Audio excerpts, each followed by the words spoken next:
മാതാവിനും ഈശോയ്ക്കും കോടാനുകൂടി നന്ദി അർപ്പിക്കുന്നു. എൻ്റെ പേര് ക്രിസ്റ്റി മരിയ സെബാസ്റ്റ്യൻ. ഞങ്ങൾ പാലാ രൂപത ശാന്തിഗിരി ഇടവയിൽ നിന്ന് വരുന്നു. ഇതെൻ്റെ അമ്മ മോളി സെബാസ്റ്റ്യൻ. ഞങ്ങൾ ആദ്യമായിട്ട് ഇവിടെ വരുന്നത് 2019 2019 നവംബറിൽ അമ്മയാണെന്ന് ഉടമ്പടി എടുത്തത്. അന്ന് ഞങ്ങൾ ഏറ്റവും വലിയ ഒരു കാര്യമായിട്ട് വെച്ചിരുന്നത് 10 വർഷത്തോളമായിട്ട് ഞങ്ങളുടെ സ്ഥലം എൻ്റെ അപ്പാടെ സഹോദരിയുടെ ഭർത്താവിൻ്റെ പേരിൽ ഒരു പ്രത്യേക സാഹചര്യത്തിൽ എഴുതി വെക്കുകയും പക്ഷേ അത് ഒരു വിശ്വാസവഞ്ചന എന്ന പോലെ പിന്നീട് തിരിച്ച് കിട്ടാതെ വരികയും ചെയ്തായിരുന്നു. ഒരുപാട് ധ്യാനങ്ങളും പ്രാർത്ഥനകളും ഒക്കെ നടത്തി. പക്ഷെ ഒരിക്കലും തിരിച്ച് തരില്ല എന്ന് പറഞ്ഞു. ഒന്നും ചെയ്യാൻ പറ്റില്ലായിരുന്നു. എല്ലാ രീതിയിലും ശ്രമിച്ചു നോക്കി. അവസാനം ഇവിടെ വന്ന് ഉടമ്പടി എടുത്ത് 3 ആഴ്ചയ്ക്കുള്ളിൽ അദ്ദേഹം ഇങ്ങോട്ട് വിളിച്ചിട്ട് ഞാൻ തരാമെന്ന് സമ്മതിച്ചു. പെട്ടെന്ന് തന്നെ അതിൻ്റെ കാര്യങ്ങളെല്ലാം റെഡിയായിരുന്നു. അതുപോലെ തന്നെ എൻ്റെ അനിയത്തിക്ക് നേഴ്സിങ്ങിന് പഠിച്ചുകൊണ്ടിരിക്കുന്ന സമയമായിരുന്നു. അപ്പോൾ അവൾക്ക് നന്നായിട്ട് പാസ്സാവാൻ വേണ്ടിയായിരുന്നു അന്ന് നിയോഗം വെച്ചിരുന്നത്. അതുപോലെ തന്നെ 100 പിള്ളേർ പഠിച്ച കോളേജിൽ 99 പേര് എക്സാമിൽ എഴുതിയിൽ കോളേജ് ടോപ്പറായിട്ട് അവൾ പാസ്സാവുകയും ചെയ്തായിരുന്നു. ഇനി എൻ്റെ ഉടമ്പടി ഞാൻ അതിനുശേഷം അമ്മ ഉടമ്പടി എടുത്തെങ്കിലും പക്ഷേ അത് കഴിഞ്ഞ് കോവിഡ് ടൈമെല്ലാം വന്നു. ഞാൻ ഒരിക്കലും ആ ഉടമ്പടിയിൽ പ്രാർത്ഥനകളിൽ മാത്രം കൂടിയിരുന്നു. മറ്റൊരു കാര്യത്തിലും കൂടുവോ അല്ലെങ്കിൽ ഇവിടുത്തെ യൂട്യൂബ് ചാനൽ സബ്സ്ക്രൈബ് ചെയ്തിട്ടുണ്ടെങ്കിൽ പോലും മാതാവിൻ്റെ ആയതുകൊണ്ട് മാത്രമാണ് ഞാനതാണ് സബ്സ്ക്രൈബ് ചെയ്യാതിരുന്നത്. അത് നോട്ടിഫിക്കേഷനൊക്കെ വരുമ്പോൾ ഞാൻ വെറുതെ അത് തോണ്ടി വിടുക മാത്രമേ ചെയ്യുള്ളൂ. ഒരിക്കലും അത് നോക്കുകയോ ഒന്നും ചെയ്തിട്ടില്ല. പക്ഷേ മാതാവിൻ്റെ അന്ന് ഇവിടുന്ന് ഫ്രണ്ടിലിരുന്ന മാതാവിൻ്റെ ഫോട്ടോ ഞാൻ എൻ്റെ ഫോണിലെടുത്തിരുന്നു. അന്ന് മുതൽ ഇന്ന് വരെ ആ മാതാവിൻ്റെ ഫോട്ടോ എൻ്റെ ലോക്ക് സ്ക്രീനിൽ കിടക്കുന്ന എപ്പോഴും മാതാവ് അന്ന് തൊട്ട് കൂടെയുണ്ട്. പക്ഷേ അതിനുശേഷം ഞാൻ ആദ്യമായിട്ട് ഉടമ്പടിയിലേക്ക് വരുന്നത് 2022-12-2022 എൻ്റെ അനിയത്തി എന്നോട് പറഞ്ഞൊരു സെൻറ്റൻസ് പറഞ്ഞ് ഞാൻ എൻ്റെ ഉടമ്പടി സാക്ഷ്യം തുടങ്ങാം. ഇങ്ങനെ പട്ടിക്കാട്ടം പോലെ ഒരു ജീവിതം കിട്ടിയിട്ടും എങ്ങനെയാണ് ക്രിസ്റ്റി നിനക്ക് ഇപ്പോഴും ദൈവത്തെ പ്രഘോഷിക്കാൻ പറ്റുന്നതെന്ന് അവൾ എന്നോട് ചോദിച്ചു. അതിനുള്ള കാരണം ഞാൻ പറയാം. എൻ്റെ ആദ്യത്തെ നിയോഗം എനിക്ക് എൻ്റെ ചെറുപ്പം മുതൽ എൻ്റെ ഓർമ്മ ശരിയാണെങ്കിൽ എനിക്കൊരു 13 വയസ്സുള്ളപ്പോൾ തൊട്ട് ഞാൻ അതികഠിനമായിട്ടുള്ള പെടലി വേദന, അതായത് ഈ ഭാഗത്ത് ഭയങ്കരമായിട്ട് വേദന വരും. അത് എഡറുവാണോ അതിനെന്താ പറയേണ്ടതെന്ന് എനിക്കറിയില്ല. അത് വല്ലാതെ എടറുന്ന പോലെ വരും. അതിൻ്റെ പെയിൻ എന്ന് പറഞ്ഞാൽ എല്ലാ മാസവും അത് വരും. അത് 5 ദിവസത്തോളം നിൽക്കും. ആ സമയത്തെന്ന് പറഞ്ഞാൽ കിടക്കാൻ പറ്റത്തില്ല, കിടന്നാൽ പിന്നെ എഴുന്നേക്കാൻ പറ്റത്തില്ല. പലവിധ ഈ കുഴമ്പുകൾ പോലത്തെ അങ്ങനത്തെ പല സാധനങ്ങൾ അല്ലാതെ മരുന്നുകളൊക്കെ വാങ്ങിച്ചു. ഇപ്പോൾ ലാസ്റ്റ് ഡോക്ടറെ കണ്ട് എനിക്കൊരു 18 വയസ്സുള്ള സമയത്ത് ഡോക്ടറെ കണ്ട് എക്സ്റേ എടുത്ത് പറഞ്ഞു ഇതൊരു ജന്മന ഉള്ളത് ഇങ്ങനെ ആ ബോൺ അത് വളഞ്ഞാണ് ഇരിക്കുന്നത്, ഒന്നും ചെയ്യാൻ പറ്റില്ല. അതിന് ചെയ്യാൻ ആകെ അത് 1000-ൽ ഒരാൾക്കോ അങ്ങനെയൊക്കെ അപൂർവമായിട്ട് വരുന്നൊരു സംഭവമാണ്. അപ്പം നിങ്ങൾക്ക് അതൊരു മേജർ സർജറി പോലെ വേണേൽ ചെയ്യാൻ പറ്റും, അല്ലാതെ ഒന്നും ചെയ്യാൻ കഴിയില്ല എന്ന് പറഞ്ഞു. അതെ, നിങ്ങൾ എവിടെ പോയാലും അതേ നിങ്ങളോട് ഡോക്ടർ എവിടെ ചെന്നാലും അതേ പറയുള്ളൂ. അതിപ്പോൾ ഔട്ട് ഓഫ് സ്റ്റേറ്റ് ആയാലും വേറെ എബ്രോഡ് എവിടെ പോയി നോക്കിയാലും അത് തന്നെയായിരിക്കും അവസ്ഥ എന്ന് പറഞ്ഞു. ശരി, അത് എക്സ്റേ നമുക്ക് ആർക്കും കണ്ടാൽ മനസ്സിലാവുകയും ചെയ്യായിരുന്നു. പക്ഷേ അതിൻ്റെ പെയിൻ എന്ന് പറയുന്നത് അത് പറഞ്ഞറിയിക്കാൻ പറ്റില്ല. അതായിരുന്നു അവസ്ഥ. തല പൊക്കാൻ പറ്റാതെ വരും. അപ്പം മറ്റുള്ളവർ പറഞ്ഞാൽ അത് വിശ്വസിക്കില്ല. കാരണം പെടലി അങ്ങനത്തെ ഒരു പ്രശ്നം ചെറിയ ആ ഒരു പ്രായത്തിൽ അല്ലെങ്കിൽ ഇപ്പോൾ ഒന്ന് പറഞ്ഞാൽ ആരും വിശ്വസിക്കില്ല. ആ ഒരു അവസ്ഥയിലേക്കായിരുന്നു പോയിരുന്നത്. അത് കഴിഞ്ഞ് ഞാൻ എൻ്റെ ഉടമ്പടിയിലേക്ക് കയറുന്നതിന് മുമ്പ് തന്നെ അതായത് കോവിഡ് ടൈമിൽ ഞാൻ ഏറ്റവും കൂടുതൽ ദൈവത്തിന് അകന്നിരുന്ന ടൈമാണെന്ന് എനിക്ക് തോന്നുന്നു. അധികം ജസ്റ്റ് വൈകുന്നേരത്തെ പ്രാർത്ഥന അങ്ങനെയുള്ള കാര്യം മാത്രമേ ഉള്ളൂ. അതിനുശേഷം കോവിഡൊക്കെ കഴിഞ്ഞ് ഞാൻ സ്വയം ഒരു പ്രാർത്ഥനയിലേക്ക് വന്ന സമയത്ത് ഞാൻ അമ്മയുടെ കൂടെ എല്ലാ കാര്യങ്ങളും ചെയ്യാൻ തുടങ്ങി. അപ്പം ഞാൻ ഉടമ്പടി തൈലം യൂസ് ചെയ്യാൻ തുടങ്ങി. എല്ലാ ദിവസവും ഞാൻ എൻ്റെ ഇവിടെ പെടയുടെ ഭാഗത്തത് തൊട്ട് കുരിശ വരച്ച് വിശ്വാസപ്രമാണം ചൊല്ലി പ്രാർത്ഥിച്ചു. ഇപ്പോൾ 1.5 വർഷത്തോളമായി. അമ്മയുടെ ഉടമ്പടിയിലായ സമയത്തും ഞാൻ എടുത്ത സമയത്തും കണ്ടിന്യൂസ് അത് ചെയ്തുകൊണ്ടാണ് ഇരിക്കുന്നത്. എനിക്ക് ഇന്ന് വരെ ഒരു തവണ പോലും അങ്ങനെ ഒരു പെയിൻ ഉണ്ടായിട്ടില്ല. എനിക്ക് തണുപ്പ് പറ്റത്തില്ല, അതുപോലെ തന്നെ ഒരു 6 മണി കഴിഞ്ഞാൽ കുളിക്കാൻ പറ്റത്തില്ല. അതുപോലെ ആയിരിക്കും എൻ്റെ പെയിൻ. ഉറപ്പായിട്ടും അത് സംഭവിച്ചിരിക്കും. വെയിറ്റ് പറ്റത്തില്ല, ബസ്സിലൊന്നും ഇങ്ങനെ തൂങ്ങി പിടിച്ച് അങ്ങനെ നിൽക്കാനേ പറ്റത്തില്ല. അങ്ങനെ എന്ത് ചെയ്തിട്ടുണ്ടെങ്കിലും ഉറപ്പായിട്ടും അങ്ങനെ സംഭവിക്കുമായിരുന്നു. അതെനിക്ക് പൂർണ്ണമായിട്ട് മാതാവ് എടുത്തു മാറ്റി. ഇതൊന്നും ഞാൻ ഉടമ്പടി വെച്ച കാര്യങ്ങളെയല്ല. ഇനി രണ്ടാമത്തേന്ന് പറഞ്ഞാൽ ഒരു 12 വർഷത്തിന് മേലെയായിട്ട് എനിക്കുണ്ടായിരുന്ന ഒരു ശത്രുതയാണ്. അതിന് എൻ്റെ കൂടെ തന്നെ പഠിച്ചിരുന്ന എൻ്റെ ഇടവകയിലുള്ള 2 പെൺകുട്ടികളുണ്ടായിരുന്നു. അവർ നന്നായിട്ട് പാട്ടൊക്കെ പാടുന്ന ആൾക്കാരായിരുന്നു. അപ്പം അതിനകത്തൊരു പെൺകുട്ടിക്ക് എന്തുകൊണ്ടാണെന്ന് എനിക്കറിയില്ല, എപ്പോഴും പുള്ളിക്കാരത്തിക്ക് വൈരാഗ്യമായിരുന്നു. മെയിനായിട്ട് പുള്ളിക്കാരത്തി എനിക്ക് കളറില്ല, എന്നെ സ്കിൻ കളറിൻ്റെ പേരിൽ ഭയങ്കരമായിട്ട് ഇൻസൾട്ട് ചെയ്യുമായിരുന്നു. കറുത്തവളയെന്ന് വിളിച്ച് ഏത് സമയവും. അതുപോലെ തന്നെ പബ്ലിക്കായിട്ടൊരു തവണ ബോർഡിൽ ഇങ്ങനെ ഏത് കഴിവ് കെട്ടവൾ വേൾക്കുന്ന ജോലി നന്നായി ചെയ്യണമെന്ന് എഴുതിയിട്ട് കുറേ കൂട്ടുകാർ ചേർന്ന് ഇങ്ങനെ ഭയങ്കരമായിട്ട് പരസ്യമായിട്ട് ഇങ്ങനെ ഇൻസൾട്ട് ചെയ്ത് സിനിമയിലൊക്കെ കാണുന്ന പോലെ എൻ്റെ ചുറ്റും ഇങ്ങനെ നടന്നു ഭയങ്കരമായിട്ട്. അതെന്ന് പറഞ്ഞാൽ എനിക്ക് മാനസികമായിട്ട് സഹിക്കാൻ പറ്റാത്ത കാര്യമായിരുന്നു. എനിക്ക് എൻ്റെ മുഖം അല്ലെങ്കിൽ എനിക്ക് എന്നെ തന്നെ ഞാൻ വെറുത്ത സമയമായിരുന്നത്. എനിക്ക് ബൈബിളിൽ ഏറ്റവും ഇഷ്ടമില്ലാത്ത വചനം ഏതാണെന്ന് ചോദിച്ചാൽ ഞാൻ പറയുമായിരുന്നു, ദൈവം തൻ്റെ ഛായയിലും സദൃശ്യത്തിലും മനുഷ്യനെ സൃഷ്ടിച്ചെന്നുള്ളതാണ്. ഞാൻ എപ്പോഴും രൂപക്കൂടിൻ്റെ മുമ്പിൽ പോയി ഞാൻ മാതാവിനോടും വെലിസിനോടും ആയിരുന്നു എൻ്റെ വിഷമം പറഞ്ഞത്. അപ്പോൾ ഞാൻ മാതാവിനോട് പറയായിരുന്നു, ഈശോ മാതാവിനോട് ചോദിക്കുമായിരുന്നു, ഏറ്റവും സുന്ദരിയായിട്ടുള്ള സ്ത്രീയല്ലേ ഈശോ അമ്മയാക്കിയത്, എന്തുകൊണ്ടാണ് കാണാൻ കൊള്ളാത്ത ഒരാളെ സെലക്ട് ചെയ്തത്? അപ്പം ദൈവത്തിന് പോലും നീതിയില്ല, അങ്ങനെയൊക്കെ ഞാൻ പറയുന്നു. കാരണം അതുപോലെ ഞാൻ അതിൻ്റെ പേര് വേദനിച്ചിട്ടുണ്ട്. ഈ അടുത്ത കാലത്തും ഞാൻ കേട്ടു എപ്പോഴും എന്നെ കാണാൻ കൊള്ളില്ല എന്ന് പറയും. പക്ഷെ ഞാൻ എന്നിൽ സംതൃപ്തിയായിരുന്നു. പക്ഷെ മറ്റുള്ളവർ എപ്പോഴും അങ്ങനെ പറയും. അത് നമുക്ക് സഹിക്കാൻ പറ്റുന്ന കാര്യമല്ല. ഈ ഒരു പെയിൻ അല്ലെങ്കിൽ സ്കിൻ കളറിൻ്റെ പേരിലുണ്ടാവുക ആ ഒരു പെയിൻ എന്ന് പറയുന്നത് ഒരിക്കലും മറ്റൊരാൾക്കത് മനസ്സിലാവില്ല. അത് ആ രീതിയിൽ അനുഭവിച്ചവർക്ക് മാത്രമേ മനസ്സിലാവുള്ളൂ. കാരണം നിസ്സാര കാര്യങ്ങൾ ആ കുട്ടി ഇങ്ങനെ ടോർച്ചർ ചെയ്യുന്ന പോലെ, അതുപോലെ ആ കുട്ടിയുടെ അമ്മ വഴിയായിട്ട് എൻ്റെ വീട്ടിൽ വന്ന് എൻ്റെ അമ്മയോട് അനാവശ്യ കാര്യങ്ങൾ പറഞ്ഞ് ഏൽപ്പിക്കുക. അതുപോലെ അവളുടെ സഹോദരൻ എന്നൊക്കെ പറഞ്ഞ് ഞങ്ങളൊക്കെ നല്ല ഏജുള്ള ഒരു ആളാണ്. പുള്ളി ഒരുപാട് എന്നെ പറയുന്നത് എന്നെക്കുറിച്ച് എന്നോട് വെറുപ്പ് കാണിക്കുക, എന്നെ വന്ന് കൊല്ലും എന്നൊക്കെയാണ് ആ കുട്ടിയുടെ അമ്മ പറഞ്ഞിരുന്നത്. അങ്ങനെയുള്ള കാര്യം എന്തിനാണെന്ന് എനിക്കിന്നും അറിയില്ല. ഒരിക്കലും ഞങ്ങൾക്കിടയിൽ ഒരു കോമ്പറ്റീഷനില്ല. കാരണം ഞാൻ ക്ലാസ്സിലെ ഏറ്റവും പുറകെ കിടക്കുന്ന കൊച്ച് 50 പേരുള്ള ക്ലാസ്സിൽ ആ കുട്ടി ഏറ്റവും ടോപ്പ് 5 പെട്ട ഒരാൾ. സൗന്ദര്യം ആ കുട്ടി പറഞ്ഞ പോലെ ആ കുട്ടിക്കാണ് കൂടുതൽ, സ്കിൻ കളറുണ്ട്. പിന്നെ അല്ലാതെയുള്ള എക്സ്ട്രാ കരിക്കുലർ ആക്ടിവിറ്റീസ് വരുമ്പോൾ അതിലൊക്കെ ആ കുട്ടി ടോപ്പാണ്. ഞാനിതിലൊന്നും അല്ല, എനിക്കൊന്നും അറിയില്ല, ഒന്നുമില്ല. അപ്പം ആ കുട്ടി പറഞ്ഞ പോലെ ഞാൻ കഴിവില്ലാത്ത ആളായിരിക്കാം. പക്ഷേ അങ്ങനെ ഒരാളോട് ഒരിക്കലും ഒരു കോമ്പറ്റീഷൻ വരാത്തിനിടയ്ക്കും എന്നോട് എന്തിനാണ് ശത്രുത എന്ന് എനിക്ക് ഇന്നും അറിയില്ല, അന്നും അറിയില്ല. അതുകൊണ്ട് തന്നെ അത്രയും വർഷമായിട്ട് ആ പക എൻ്റെ മനസ്സിലായത്. എനിക്ക് ഭയങ്കര വിദ്വേഷം, അതൊരിക്കലും ക്ഷമിക്കാൻ എനിക്ക് പറ്റിയിട്ടില്ല. അത് ഉടമ്പടി എടുക്കുന്ന സമയത്തൊന്നും ഞാനതിനൊരു പ്രശ്നമായിട്ടോ അല്ലെങ്കിൽ ഒരു സംഭവമായിട്ടോ, കാരണം അത് മനസ്സിന് പോവില്ല. ഒരുപാട് ധ്യാനം കൂടിയപ്പോൾ ഞാൻ പറഞ്ഞിട്ടുള്ളത് അതെന്ത് ചെയ്താൽ പോവില്ലത്. കാരണം എൻ്റെ രൂപം മാറാതെ എനിക്ക് ഒരിക്കലും ആ കൊച്ചിനോട് ക്ഷമിക്കാൻ പറ്റില്ല. അത്രയും വൈരാഗ്യമായിരുന്നു എൻ്റെ മനസ്സിൽ. ആ കൊച്ചു ചത്തു പോകണമെന്ന് ഞാൻ പ്രാർത്ഥിച്ചിട്ടുണ്ട്, ആഗ്രഹിച്ചിട്ടുണ്ട്. ഓപ്പണായിട്ട് പറയുകയാണെങ്കിൽ അത് തന്നെയാണ് സത്യം. ഇവിടുന്ന് ഉടമ്പടി എൻ്റേതായിട്ട് മാറി ഞാൻ ആദ്യമായിട്ട് ചെയ്യുന്നത് തന്നെ തൈലം ഒരു കുഴമ്പ് പോലെ എൻ്റെ കയ്യിൽ ഫുള്ളായിട്ടെടുത്ത് എൻ്റെ ഫേസ് ഫുൾ അപ്ലൈ ചെയ്തിട്ടുണ്ട്. ആ ഉടമ്പടിയുടെ ഫസ്റ്റ് നൈറ്റിൽ ഞാൻ കിടന്നുറങ്ങുന്നത്. കാരണം എനിക്ക് ഞാൻ ഏറ്റവും കൂടുതൽ വേദനിച്ച, എനിക്ക് എൻ്റെ ജീവിതത്തിൽ ഏറ്റവും ആദ്യം കിട്ടേണ്ട അനുഗ്രഹം അതായിരുന്നു. ഞാൻ മാതാവിനോട് ഈശോയോട് ചോദിച്ചിട്ടുണ്ട്, എനിക്കൊരു ക്യാൻസർ അല്ലെങ്കിൽ ഒരു ക്യാൻസർ വന്ന ഒരാൾക്ക് പോലും 2 ഉണ്ട് ഓപ്ഷൻ. ഒന്നേ റിക്കവറി അല്ലെങ്കിൽ നമ്മൾ മരിക്കും. ആ ഒരു ഇതിലുണ്ട്. 2 ഏതിലും സംഭവിക്കും. ഇതെന്ന് പറഞ്ഞാൽ മനസ്സിനേക്കുന്ന മുറിവ്. ഇതെന്ത് സംഭവിച്ചാലും പോവില്ല. നമ്മൾ ജീവിതം മുഴുവൻ വേദനിച്ചുകൊണ്ടിരിക്കും. അതായിരുന്നു എൻ്റെ അവസ്ഥ.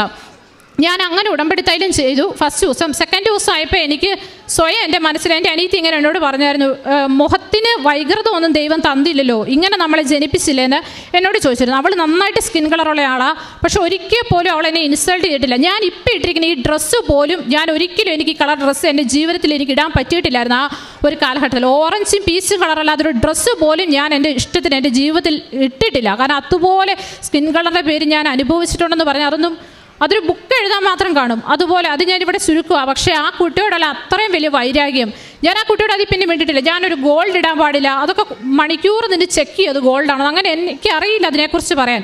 പക്ഷെ ആ കുട്ടിയോട് അത്രയും വർഷം ഞാൻ ആ കുടുംബത്തോടും ആ കുട്ടിയോടും സൂക്ഷിച്ചത്. അവളുടെ പപ്പ ഒഴികെ ചേട്ടൻ അമ്മയോട് എല്ലാം എനിക്ക് ദേഷ്യമായിരുന്നു. ആ വൈരാഗ്യം ഞാനിവിടെ ഉടമ്പടി എടുത്തു പോയി. ഫസ്റ്റ് കുംസാരിച്ചു, എനിക്കത് ഓക്കെ ആകാൻ പറ്റിയില്ല. സെക്കൻഡ് കുംസാരത്തിൽ പറഞ്ഞു ഓക്കെ ആകാൻ പറ്റിയില്ല. തേർഡ് കുംസാരത്തിൽ ആ അച്ഛൻ എന്ന് പറഞ്ഞാൽ എനിക്ക് കിട്ടിയ അച്ഛൻ, നമ്മൾ ചേട്ടനച്ഛൻ എന്നൊക്കെ പറയില്ല, അതുപോലെ ഭയങ്കര എനിക്ക് ഈശോടെ എടുത്ത് പറയുന്ന പോലെ തോന്നിയത്. ആ അച്ഛൻ എനിക്ക് ഭയങ്കര പോസിറ്റീവായിട്ടുള്ള കുറച്ച് കാര്യങ്ങളാണ് പറഞ്ഞു തന്നത്. ഭയങ്കര ഫ്രണ്ടിനോട് പെരുമാറുന്ന പോലെ. ആ കുംസാരം ഞാൻ ഓപ്പണായിട്ട് പറയുകയാണെങ്കിൽ, ഞാൻ ഫ്രാങ്കോ മുളക്കൽ ഇഷ്യൂ കഴിഞ്ഞ പിന്നെ എനിക്ക് കുംസാരത്തോട് തീരെ താല്പര്യമില്ലായിരുന്നു. ഞാൻ മൊത്തത്തിൽ അങ്ങ് മാറിയായിരുന്നു. പക്ഷേ ആ അച്ഛൻ്റെ ഒറ്റ കുംസാരം ഞാൻ ശരിക്കും ആ ഹോളിലൂടെ നോക്കി അച്ഛൻ്റെ കാലിൻ്റെ മടി കൈ വെച്ചിരിക്കുന്നത് കണ്ടേ. എനിക്ക് ശരിക്കും ഈശോ ഇരിക്കുന്നതായിട്ട് ആ സമയത്ത് തോന്നി. ഞാൻ താങ്ക് യു ജീസസ് എന്ന് പറഞ്ഞിട്ട് ആ കുംസാരത്തിന് ലാസ്റ്റ്, ഞാൻ ആദ്യമായിട്ടാണ് ഫസ്റ്റും ലാസ്റ്റും ഈ സമയത്തുള്ള ഒരു അച്ഛനോട് അങ്ങനെ പറഞ്ഞത്. താങ്ക് യു ജീസസ് എന്ന് പറഞ്ഞിട്ടാണ് കുംസാരം നിർത്തി പോകുന്നത്.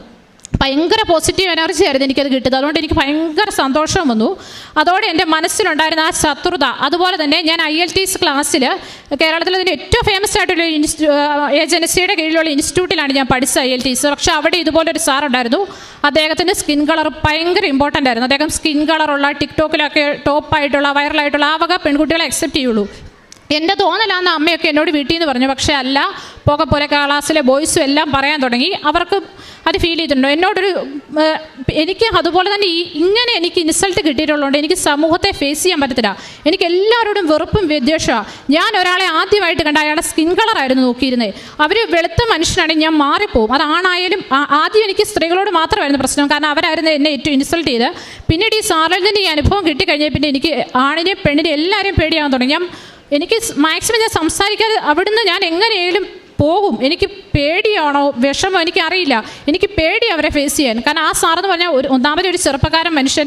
ഞാൻ വിചാരിച്ചു ഇന്നത്തെ കാലത്തൊക്കെ ഇങ്ങനത്തെ മനുഷ്യരുണ്ടാവില്ല എന്നാണ് ഞാൻ വിശ്വസിച്ചുകൊണ്ടിരുന്നത്. പക്ഷേ എനിക്കത് വല്ലാത്ത ഷോക്കായിപ്പോയി. ഒരു അധ്യാപകൻ എന്ന് പറയുമ്പോൾ മാട്രിമോണിയിൽ നിന്നൊരു പെൺകുട്ടിയെ ചൂസ് ചെയ്യുന്ന പോലെയല്ല, സ്റ്റുഡൻറ്റിനെ ചൂസ് ചെയ്യുമ്പോൾ അറ്റ്ലീസ്റ്റ് നമ്മൾ ജസ്റ്റ് സ്റ്റുഡൻസിന് പഠിക്കേണ്ട കാര്യങ്ങൾ മാത്രം പറഞ്ഞാൽ മതിയല്ലോ. ഇദ്ദേഹം അതിന് മാത്രം ശരീര സൗന്ദര്യത്തിൽ മാത്രം ഇമ്പോർട്ടൻസ് കൊടുത്തു. അത് ക്ലാസ്സിലെ ബോയ്സ് എല്ലാം കംപ്ലൈൻറ്റ് ചെയ്ത് തുടങ്ങി. അപ്പം എനിക്ക് മനസ്സിലായി, എൻ്റെ തോന്നൽ സത്യമാണ്. എൻ്റെ ക്ലാസ്സിലുണ്ടായിരുന്ന ആ ക്ലാസ്സിൽ തന്നെ ഉണ്ടായിരുന്ന നല്ലൊരു വെളുത്തിട്ടൊരു പയ്യനുണ്ടായിരുന്നു. ആ കൊച്ചു എൻ്റെ അടുത്ത് വർത്താനം പറയാൻ വരുമ്പോൾ ഞാൻ മാറി പോകും. എന്താ നീയും എനിക്ക് ഫ്രണ്ടാന്നൊക്കെ ആ കൊച്ചു പറയും. പക്ഷേ എനിക്കെന്തോ ഇഷ്ടമല്ല, എനിക്ക് ആൾക്കാരോട് സംസാരിക്കാൻ പറ്റത്തില്ല. കാരണം അതുപോലെ ഞാൻ ആൾക്കാരിൽ നിന്ന് അത് അനുഭവിച്ചിട്ടുണ്ട്. അപ്പോൾ എനിക്ക് ആൾക്കാരെ ഫേസ് ചെയ്യാൻ പറ്റാത്തൊരു സിറ്റുവേഷനിലോട്ട് വന്നു. അപ്പോഴത്തേനും അങ്ങനെ എല്ലാ ദിവസവും തന്നെ ഈ സാർ ഇങ്ങനെ ആയി കഴിഞ്ഞപ്പോൾ എനിക്ക് റൈറ്റിംഗ് കറക്ഷൻ തരില്ല, സ്പീക്കിംഗ് തരില്ല, എൻ്റെ ബുക്ക് കറക്റ്റ് ചെയ്തോട്ട് പോയിട്ട് തിരിച്ചു വരിക, അങ്ങനെ ഭയങ്കര ക്രൂവലായിട്ടാണ് പുള്ളി ചെയ്തുകൊണ്ടിരുന്നത്. അപ്പോഴത്തേനും അതും ഈ പെൺകുട്ടിയോടുള്ള വിദ്വേഷമായിരുന്നു എൻ്റെ മനസ്സിന് പോകേണ്ടത്. ഇത് രണ്ടുമാണ് ഞാൻ സംസാരിച്ചത്. 2 പേരോടും. ഇപ്പോൾ അവർക്ക് 2 പേർക്കും വേണ്ടി ഞാൻ ഡെയിലി പ്രാർത്ഥിക്കാറുണ്ട്. അതുപോലെ ഒരു അഭിഷേകം എനിക്ക് കിട്ടി. എനിക്കിപ്പോൾ അവരോട് ദേഷ്യം പോയിട്ട് ആരോടും എനിക്ക് ഏറ്റവും കൂടുതൽ കിട്ടിയ കാര്യം സെൽഫ് കോൺഫിഡൻസാണ്. എനിക്ക് എന്തും സാധിക്കുമെന്ന് എനിക്ക് തോന്നുന്നു. അതുപോലെ തന്നെ ഞാൻ എന്നിൽ കംപ്ലീറ്റ് സാറ്റിസ്ഫൈഡ്. ഞാൻ ഏറ്റവും സുന്ദരിയായിട്ടാണ് ഇപ്പോൾ തോന്നാറ്. എനിക്ക് അങ്ങനത്തെ ഒരു കാര്യം സ്കിൻ കളറാകട്ടെ ഫിസിക്കൽ അപ്പിയറൻസ് ആകട്ടെ അതൊരു വിഷയമായിട്ടേ തോന്നാറില്ല. പിന്നെ എൻ്റെ ഒരു കാര്യം കൂടെ ഉണ്ട്, അതും ഉടമ്പടിയിലില്ലാത്ത കാര്യമാണ്. ഞാൻ അൺഎക്സ്പെക്റ്റഡ് ആയിട്ട് ഒരാളെ മീറ്റ് ചെയ്തു, ഞങ്ങൾ പരിചയപ്പെട്ടത്. ഇപ്പം എൻ്റെ ഒരു ഫ്രണ്ടാണ്. ആ കുട്ടിക്കൊരു ഒരു പ്രത്യേകത ഉണ്ടായിരുന്നു. ആദ്യം ഞാൻ ഈ ഉടമ്പടി സാക്ഷ്യങ്ങൾ ഈ കാര്യമൊക്കെ പറയുമ്പോൾ വലിയ കാര്യമായിട്ടെടുത്തില്ല. പക്ഷേ പോകെ എനിക്ക് മനസ്സിലായി അവനത് ദൈവം എന്ന് പറഞ്ഞാൽ അവന് ഭയങ്കര കലിയാണ്. ചെകുത്താനെ പോലെ അവൻ ദൈവത്തെ കാണുന്നത്. ഭയങ്കര വിദ്വേഷം, എപ്പോഴും ദൈവത്തെ തെറി, ഭയങ്കര മോശം കാര്യങ്ങളാണ് ദൈവത്തെക്കുറിച്ച് പറഞ്ഞിരുന്നത്. ഒരു മതവും ഇല്ല എന്ന് വിശ്വസിച്ചിരുന്നുള്ള ദൈവം, ക്രിസ്ത്യനില്ല, ഹിന്ദുവില്ല, മുസ്ലിമില്ല, ആരുമില്ല, മതമില്ല. അതുപോലെ തന്നെ അച്ഛന്മാരൊക്കെ ആയാലും സിസ്റ്റേഴ്സിനായാലും മോശമായിട്ടുള്ള കാര്യങ്ങൾ മാത്രം പറയും. ഇപ്പോൾ കൃപാസനത്തെക്കുറിച്ച് പറയുകയാണെങ്കിൽ പറയും ചുമ്മാ ഇരുന്ന് ഫുഡ് കഴിക്കുന്നവർ അച്ഛന്മാർ, അവരങ്ങനെ പലതും പറഞ്ഞ് പല സ്ഥാപനവും തുറക്കും, അത് ആൾക്കാരെ പറ്റിക്കാൻ വേണ്ടി. അങ്ങനെ ഭയങ്കര മോശമായിട്ടായിരുന്നു ദൈവത്തെക്കുറിച്ച് സംസാരിച്ചിരുന്നത്. അപ്പം സയൻസിലാണ് ഉള്ള സത്യം എന്നാണ് പറയുന്നത്. അപ്പം ഇത് ലാസ്റ്റാണ് എനിക്ക് മനസ്സിലായത്. അവൻ്റെ അമ്മ ഭയങ്കര ദൈവവിശ്വാസിയായിരുന്നു. എപ്പോഴും ദൈവത്തോട് ചേർന്ന് നിന്ന് ഫുൾ ടൈം മരുന്നിന് പകരം അവൻ്റെ അമ്മയ്ക്ക് അൺഎക്സ്പെക്റ്റഡ് ആയിട്ടൊരു അസുഖം വന്നു. പക്ഷെ അവർ മരുന്നിനേക്കാൾ കൂടുതൽ ബൈബിളിനെ സ്നേഹിച്ച് എപ്പോഴും വചനം വായിക്കും, കംപ്ലീറ്റ് ഉപവാസം, അത് എന്നും തന്നെ അത് മുടങ്ങാതെ ഉപവാസം ചെയ്യുക. അതുപോലെ തന്നെ കർത്താവിന് ഈ കഴുതയെ കൊണ്ട് ആവശ്യമുണ്ട്. ആ വചനം അവസാനം അവൻ്റെ അമ്മ ഒരു 40 വയസ്സോ എന്തോ ഉള്ളപ്പോൾ അവൻ്റെ അമ്മയ്ക്ക് അത്രയും ചെറിയ ഏജിൽ അവർ മരിച്ചുപോയ ആ സ്ത്രീ അസുഖം വന്ന. പക്ഷെ അവരപ്പോൾ പോലും ഈ മക്കൾ അനാഥരാകുന്നോ അല്ലെങ്കിൽ എന്തെങ്കിലും സംഭവിക്കുന്നല്ലോ അവർ ചിന്തിച്ചു. ആ സമയത്ത് പോലും അവർ വചനം എഴുതി വെച്ച് പ്രാർത്ഥിച്ചു. അതുപോലെ മാതാവിൻ്റെ ഭയങ്കര ഭക്തിയായിരുന്നു അവൻ്റെ അമ്മ, ജപമാല, അങ്ങനത്തെ കാര്യങ്ങളെല്ലാം ഭയങ്കര ദൈവത്തോട് ചേർന്ന് നിന്ന് ജീവിച്ച ഒരു മനുഷ്യത്തി. അവരുടെ ലൈഫിൽ എന്ന് പറഞ്ഞാൽ ഒരുപാട് സ്ട്രഗിൾ ചെയ്ത്, അത് ഞാൻ എക്സ്പ്ലെയിൻ ചെയ്തില്ല കാരണം മറ്റൊരാളുടെ പേഴ്സണൽ കാര്യമുള്ളൂ. അതുപോലെ വന്ന ഒരു വ്യക്തി ഒരിക്കൽ പോലും ദൈവത്തെ ഇതായിട്ട് പറഞ്ഞിട്ടില്ല. എപ്പോഴും ഇവനും ചെറുപ്പത്തിൽ അതുപോലെയായിരുന്നു, ഫുൾ ടൈം പ്രാർത്ഥന, അച്ഛനോ പാസ്റ്ററോ ആകാമെന്ന് എല്ലാവരും പറയുമായിരുന്നെന്ന് പറഞ്ഞു. പക്ഷേ അമ്മയെ ദൈവം വിളിച്ചു കഴിഞ്ഞപ്പോൾ അത് ദൈവത്തോട് ഭയങ്കര വിദ്വേഷവും വൈരാഗ്യവുമായി. ഞാൻ ഇത്രയും പ്രാർത്ഥിച്ചിട്ടും എനിക്കൊന്നും തന്നില്ല, അയാൾ എൻ്റെ അമ്മയെ കൊണ്ടുപോയി അവിടെ എന്താ ചെയ്യുന്നത്? ഞാൻ കൃപാസനത്തെക്കുറിച്ച് പറയും, എന്നാൽ നീയും നിൻ്റെ മാതാവും അവിടുത്തെ അച്ഛനോടും കൂടെ പറയാം എൻ്റെ അമ്മയെ തിരിച്ചറിയാം, എങ്കിൽ ഞാൻ വിശ്വസിക്കാമെന്ന് പറയും. അങ്ങനെ എപ്പോഴും മോശമായിട്ടായിരുന്നു പറഞ്ഞിരുന്നത്. ഒരിക്കലും വിശ്വസിക്കില്ല, ദൈവമില്ല എന്നാണ് പറഞ്ഞിരിക്കുന്നത്. നേരിട്ട് കർത്താവിന് ആധാർ കാർഡ് ഉണ്ടോ എന്ന് ചോദിക്കുന്ന ആളായിരുന്നു പുള്ളി. എന്തെങ്കിലും സർട്ടിഫിക്കറ്റ് കൊണ്ടുപോവാ എങ്കിൽ ഞാൻ വിശ്വസിച്ചേക്കാം, ഇല്ലെങ്കിൽ അങ്ങനെ ഒരാളില്ല. എൻ്റെ അമ്മയാണ് എൻ്റെ ദൈവം. സ്വന്തം അമ്മയുടെ ഫോട്ടോ എടുത്ത് വെച്ചിട്ട് ദൈവത്തോട് നമ്മൾ സാധാരണ പ്രാർത്ഥിക്കുന്ന പോലെ എല്ലാം പ്രാർത്ഥിച്ചു പോകുന്നു. അല്ലാതെ ഒരിക്കലും ഒരു ദൈവമോ ഒരു മതമോ ഒരു മതപണ്ഡിതന്മാരെന്ന് പറഞ്ഞാൽ തന്നെ ഭയങ്കര കലിയാണ്. അവർ പൈസയ്ക്ക് വേണ്ടി മാത്രമേ ചെയ്യുന്നു, അങ്ങനെ ഇതാണ്. അപ്പം ഞാൻ ഈ ഉടമ്പടി എടുത്തു കഴിഞ്ഞ് പതിയെ വല്ല കാലത്തും ഞങ്ങൾ കാണാറുള്ളൂ. ആ സമയത്ത് ഞാൻ ഉടമ്പടി തൈലം തെച്ച് കുരിശ് വരച്ചു കൊടുക്കും. അതുപോലെ തന്നെ ഞാൻ ഉപ്പ്, പിന്നെ പത്രം, കാശ് രൂപം അങ്ങനെയെല്ലാം കൊടുക്കാൻ തുടങ്ങി. അപ്പം ഇതെല്ലാം മേടിക്കും, പക്ഷേ ഇതിലൊന്നും വിശ്വാസമില്ല. എന്നോട് പറഞ്ഞു ഞാനത് ഇവിടെ വീട്ടിൽ ചുമ്മാ ഇട്ടേക്കുക എന്നൊക്കെ പറയുള്ളൂ. പക്ഷേ ഇതിനിടയ്ക്ക് അവന് പ്രൈവറ്റ് ആയിട്ടുള്ളൊരു എക്സാം വന്നു. ആ സമയത്ത് എനിക്ക് IELTS എക്സാമിന് വേണ്ടി അച്ഛൻ വെഞ്ചരിച്ച് തന്ന കാശ് രൂപം ഉണ്ടായിരുന്നു. ഞാൻ എക്സാം എഴുതി കഴിഞ്ഞാൽ എൻ്റെ കയ്യിൽ ഇരിക്കുമായിരുന്നു. ഞാൻ ആ കാശ് രൂപം കൊടുത്തിട്ട് പറഞ്ഞു വിശ്വാസമില്ലാലും കുഴപ്പമില്ല, ഇതുകൊണ്ടൊന്ന് എക്സാമിന് പോകാമെന്ന് ചോദിച്ചു. അപ്പം പഠിക്കാനൊന്നും പറ്റില്ല, കാരണം ഓൾറെഡി വർക്ക് ചെയ്യുന്നുണ്ട്, ഒട്ടും പഠിക്കില്ല. എന്നോട് പറഞ്ഞു ഉറപ്പായിട്ട് ഞാൻ തോറ്റിരിക്കും, മെയിനായിട്ട് 2 സബ്ജക്റ്റ് ഒരു കാരണവശാലും ഞാൻ പാസ്സായില്ല, കാരണം എനിക്കൊന്നും അറിയില്ല എന്ന് പറഞ്ഞു. എന്നിട്ട് അതിലൊരു സബ്ജക്റ്റിൻ്റെ എക്സാം കഴിഞ്ഞ് വന്നിട്ട് എന്നോട് പറഞ്ഞു, പക്ഷേ ഈ ക്യാഷ് രൂപം കൊണ്ടാണ് പോയത്, അത് എന്തുകൊണ്ടാണെന്ന് എനിക്കറിയില്ല, അത് കൊണ്ടുപോയി. എന്നിട്ട് ഈ എക്സാം കഴിഞ്ഞ് വന്ന് എന്നോട് പറഞ്ഞു, എൻ്റെ ഹാളിൽ ഇരുന്നതിൽ ആരും, ഞാനല്ലാതെ ഒരാൾ പോലും, എല്ലാവരും അരമണിക്കൂറിനുള്ളിൽ എഴുന്നേറ്റ് പോയി, ഞാൻ മാത്രമേ ലാസ്റ്റ് വരെ ഇരുന്നു. ഞാൻ എന്തൊക്കെ എഴുതി, പക്ഷേ എനിക്കൊന്നും അറിയില്ല ഞാൻ എന്താ എഴുതിയെന്ന്. അങ്ങനെ ഒരു കാര്യം എന്നോട് പറഞ്ഞു. അത് എന്നാന്ന് എനിക്കറിയത്തില്ല, ഞാൻ അക്ഷരം എഴുതിയിട്ടില്ലെന്ന് പറഞ്ഞു. എന്തൊക്കെയോ എഴുതി വെച്ചു, എനിക്കൊന്നും ആ അക്ഷരം എന്നാ എഴുതിയെന്ന് അറിയത്തില്ലെന്ന് പറഞ്ഞു. പക്ഷേ റിസൾട്ട് വന്നപ്പോൾ എല്ലാ സബ്ജക്റ്റിനും ഒരുവരെ നല്ല മാർക്കോടുകൂടി പാസ്സായി. പക്ഷെ എന്നിട്ടും പുള്ളി അത് വിശ്വസിച്ചിട്ടില്ലായിരുന്നു. കാരണം അങ്ങനെ ഒരു ഇതില്ല, അത് തോന്നല, അതെന്തോ അങ്ങനെ സംഭവിച്ചു എന്നാണ് പറഞ്ഞിരുന്നത്. ലാസ്റ്റ് ഇപ്പം ഒരു 6 മാസമായിട്ട് അതുപോലെ ദൈവത്തെ വിദ്വേഷിയായിട്ട് നടന്നിരുന്ന ഒരു വ്യക്തി അത്ര മാറ്റം എന്ന് പറഞ്ഞാൽ എനിക്ക് ഏറ്റവും വലിയ അത്ഭുതമായിട്ട് തോന്നുന്ന കാര്യം. കാരണം ഒരിക്കലും അങ്ങനെ സംഭവിക്കില്ല. കാരണം അതുപോലെ വിദ്വേഷം. എൻ്റെ അമ്മയെ എനിക്ക് തിരിച്ചു കിട്ടിയാൽ ദൈവത്തിലല്ല, നിങ്ങളുടെ അച്ഛൻ്റെ അടുത്ത് വന്ന് ഞാൻ വേണേൽ കാലേ വീഴാന്ന് എന്നോട് പറഞ്ഞത്. ഒരിക്കലും ദൈവവും ഇല്ല മാതാവില്ല. ഭയങ്കര മോശം വാക്കുകളാണ് പറഞ്ഞിരുന്നത്. നമുക്ക് ഒരിക്കലും പറയാൻ പറ്റും. സാക്ഷ്യം ഒന്ന് അയച്ചു കൊടുത്താൽ അതിന് 9 ആയിരിക്കും ചീത്ത ഇങ്ങ് വരാം. അതുപോലെ എപ്പോഴും മോശമായിട്ടാണ് സംസാരിച്ചിരുന്നത്. അപ്പം അന്നേരം അതും അവരെന്ന് പറഞ്ഞാൽ പ്രാർത്ഥിച്ചോ അവൻ്റെ അമ്മ അങ്ങനെ ഒരു ഫോളോ ചെയ്ത് പോയൊരു വ്യക്തിന് ഇങ്ങനെ ഇപ്പോൾ ഒരു 6 മാസത്തിന് ശേഷം 6 മാസമായിട്ട് എൻ്റെ പ്രാർത്ഥനയിലേക്ക് വന്നു. അതുപോലെ അവരുടെ പള്ളിയിൽ പോകാൻ തുടങ്ങി. കുംസാരിച്ചിട്ട് എന്നെ പറഞ്ഞു, ഇത്രയും പോസിറ്റീവ് എനർജി കിട്ടിയ ഒരു കാര്യമില്ലെന്നാണ് പറഞ്ഞത്. അതുപോലെ തന്നെ ഒരുപാട് ഡെയിലി പള്ളിയിൽ പോകാൻ തുടങ്ങി, ജോലിക്ക് പോകണമായിട്ട് പോലും അത്ര വ്യത്യാസത്തിലേക്ക് വന്നു. അതുപോലെ തന്നെ ഇവിടെ വന്ന് ലൈറ്റ് അക്കാൻഡിൽ പ്രയർ റിക്വസ്റ്റ് ഇട്ടിട്ടുണ്ട്. എന്നിട്ട് അത് എനിക്ക് സാധിച്ചിട്ടുവാണ് ഇവിടെ വരാമെന്ന് പറയാൻ പറഞ്ഞു. അതെനിക്ക് അത്ഭുതമായിട്ടാണ് തോന്നുന്നത്. പിന്നെ എൻ്റെ അടുത്ത കാര്യം എന്ന് പറഞ്ഞാൽ, ഇതെൻ്റെ ഉടമ്പടി വെച്ചിരുന്ന കാര്യമായിരുന്നു. എൻ്റെ IELTS എക്സാമിന് വേണ്ടി ഞാൻ ഇവിടെ വന്ന ഫസ്റ്റ് അമ്മ ഉടമ്പടി എടുത്ത സമയത്ത് അതിൽ എനിക്ക് വേണ്ടി പ്രത്യേകം ഒന്നും എഴുതാനില്ലായിരുന്നു. കാരണം എൻ്റെ പ്ലാൻ എനിക്ക് ഇവിടെ എറണാകുളത്തോ എന്തെങ്കിലും അങ്ങനെ ഒരു ജോലി മതി, അങ്ങനെയായിരുന്നു. പക്ഷേ എന്തോ ആ സമയത്ത് ഞാൻ പെട്ടെന്ന് എഴുതി, എനിക്ക് IELTS എഴുതി പുറത്ത് പോകണം. അത് എന്തുകൊണ്ട് എഴുതിയെന്നറിയില്ല. പക്ഷേ ആ സമയത്ത് അമ്മ എൻ്റെ കയ്യെ തട്ടിയായിരുന്നു. എന്തിനാന്നുള്ള മട്ടിൽ ഇങ്ങനെ ചോദിക്കുകയും ചെയ്തു. കാരണം ഞങ്ങൾക്ക് അങ്ങനെ ഒരു പ്ലാൻ ഇല്ല, ഒരിക്കലും അങ്ങനെ പ്രിപ്പയർ ചെയ്തിട്ടില്ല. പക്ഷേ അത് കഴിഞ്ഞ് ഞാനൊരു പ്രൈവറ്റ് ഫേമിൽ ജോലിക്ക് കയറുകയും ചെയ്തു. കാരണം കോവിഡിൻ്റെ 2 വർഷമുണ്ട്, അപ്പോൾ ഒന്നും പ്രിപ്പയർ ചെയ്തിട്ടില്ല. അത് കഴിഞ്ഞ് ഞാൻ ജോലിക്ക് കയറി കുറച്ച് കഴിഞ്ഞപ്പോഴത്തേക്കും എൻ്റെ മനസ്സിൽ ആരോ ഇരുന്ന് പറയുന്ന പോലെ തോന്നി IELTS എഴുതാൻ വേണ്ടി.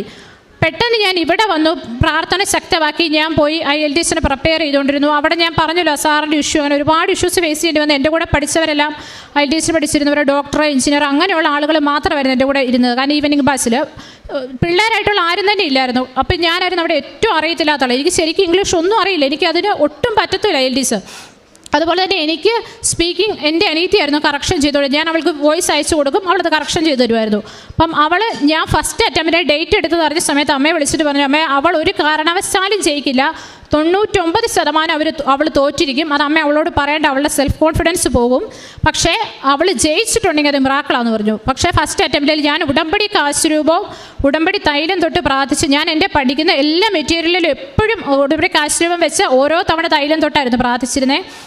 അതുപോലെ തന്നെ ഞാൻ എൻ്റെ അനിയനൊക്കെ എന്നെക്കുറിച്ച് പറഞ്ഞു, ഉപ്പ് എറിഞ്ഞ് കാര്യം സാധിക്കുന്ന ആളെന്നാണ്. കാരണം ഞാൻ എവിടെ പോയാലും ഉപ്പെറിയും. ഞാൻ ഉപ്പ് വിതറി പ്രാർത്ഥിക്കാത്ത ഞാൻ ഇത്രയും കാലത്തിനിടെ പോയ ഒരു സ്ഥലം പോലും കാണില്ല. ഓരോ കാര്യത്തിനും വേണ്ടി അങ്ങനെയാണ് ചെയ്തിട്ടുള്ളത്. അതെനിക്ക് എല്ലാം സാധിച്ചു തന്നിട്ടുണ്ട്. അപ്പം ഞാനിങ്ങനെ ഉപ്പ് വിതറി അവിടെ പ്രാർത്ഥിച്ചു. പക്ഷേ ഫസ്റ്റ് അറ്റംപ്റ്റിൽ തന്നെ എനിക്ക് UK സ്കോർ കിട്ടി. പക്ഷേ അത് വീട്ടിൽ എല്ലാവർക്കും അത്ഭുതമായിട്ട് തോന്നി. കാരണം എനിക്ക് ഒരിക്കലും കിട്ടില്ല, എനിക്കൊന്നും അറിയത്തുമില്ല. പക്ഷേ അത് കഴിഞ്ഞ് ഞാൻ മാതാവിനോട് പറഞ്ഞു, ഞാൻ കാനഡ ആഗ്രഹിച്ച് എനിക്കത് തന്നെ വേണം. അതുകൊണ്ട് ഞാൻ സെക്കൻഡ് അറ്റംപ്റ്റ് എഴുതി. സെക്കൻഡ് അറ്റംപ്റ്റ് വീണ്ടും റെഡിയായി. പക്ഷേ ആ ഫസ്റ്റ് അറ്റംപ്റ്റിന് എനിക്ക് പാസ്സാകാത്തതിന് ഒരു കാരണം ഉണ്ടായിരുന്നു.